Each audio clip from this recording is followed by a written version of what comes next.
It's really pretty out here, don't you think? I don't like sand.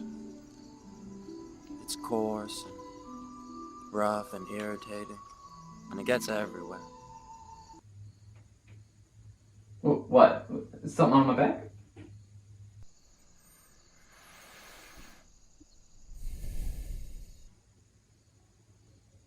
What?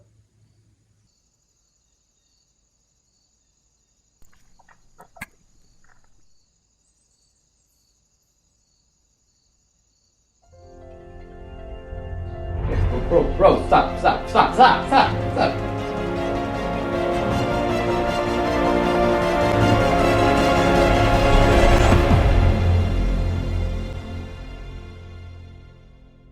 If ever there was a most anticipated film of 2021 list, Dune would unquestionably be on that list for a great number of film fanatics. In fact, by a large margin, I've heard little else from the world of critics all year. All they've wanted to see was this movie, above all else. For whatever reason, this was never an anticipated film of mine, highly anticipated or otherwise. The trailers gave me a similar vibe as another once anticipated film for many, Blade Runner 2049, which coincidentally was made by the same guy. They're both clearly a spectacle and no doubt have long credits runtime, but something about the story didn't immediately attract me or hype me up for either. So the real question is if those who are hyped are correct or if it's overrated.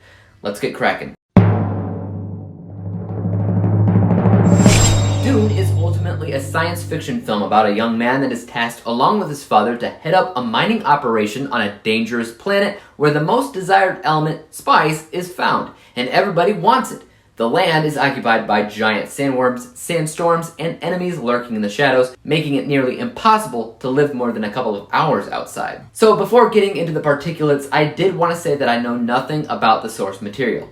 I didn't read the books, nor did I see the original film. All I have seen is a trailer and poster for Dune. That's it, so I went in a lot more blind than I feel like others did. Right away, I can say that I was pulled into the story a lot more than I ever was for Blade Runner, but it's also nothing that I found myself hopping up and down with excitement over seeing. What's absolutely easy to mention though is the visuals and cinematography of the film, which many will be undoubtedly defining as nothing short of epic.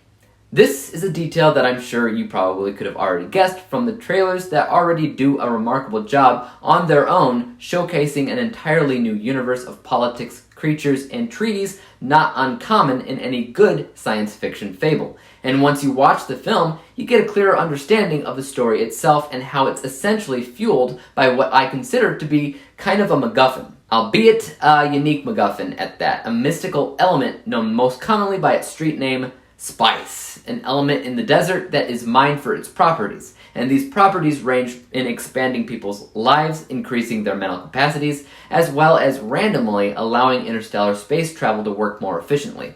They call it spice. I call it pixie dust because it's essentially magic. And because it's a MacGuffin, everybody wants it. I try to look past the pixie dust story, even though that's the strongest driver of plot, and instead, I try to look at what it's representing. And what came to my mind almost immediately was undoubtedly the reaping and trespassing of America and what we did to the Native Americans when we claimed this place as our own. I can't say for sure if that was the inspiration, but it felt like that to me. However, yes indeed, the film is certainly every bit of a spectacle as you might imagine it to be. The drama-filled moments of character development were strong, as were the thrilling elements of action, neither of which seemed to be imbalanced in any way, shape, or form. It took its time to tell the story the most efficiently, and as I suspect, the most honest in terms of the original source material. I have almost nothing to complain about when it comes down to any given technical aspect other than maybe the pacing and or the verbiage when it came down to who is who and their specific policies on different things, which sometimes, for me, blended in with one another. My negatives mostly came down to some bias elements because I wasn't always invested in the story or what was happening. My experience with Dune was littered with moments of total and utter captivation and significant boredom. This obviously will not be true for everybody, but anytime I was confused, it was dealing with a scene or a detail that I didn't fully understand because it was using a lot of verbiage and terms I had a difficult time following. That tells me that a second viewing of the film may clear things up for me and ultimately make the film more enjoyable. But making time to watch a film that's around 2.5 hours long or longer is always quite the commitment. So I really don't know if I'll ever see it again. But the one thing that I can say for sure is that I'd much rather watch this again than Blade Runner 2049. Take that as you will. Let's go ahead and break down my final score. From a technical, unbiased perspective, like I said, I have a lot of respect for what they were doing behind the scenes. It's a gorgeous looking movie, if nothing else.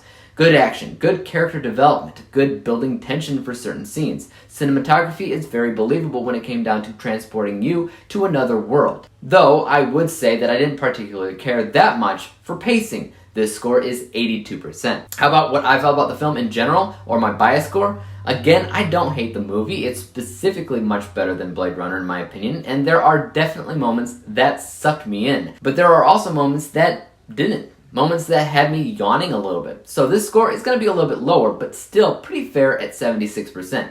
That means at the end of the day, when we combine our two scores together, we come to the final rating of 79%. 79 out of 100 possible stars, or a B letter grade. Guys, have you seen Dune yet? And if so, leave your thoughts in the comments down below about what you thought about it.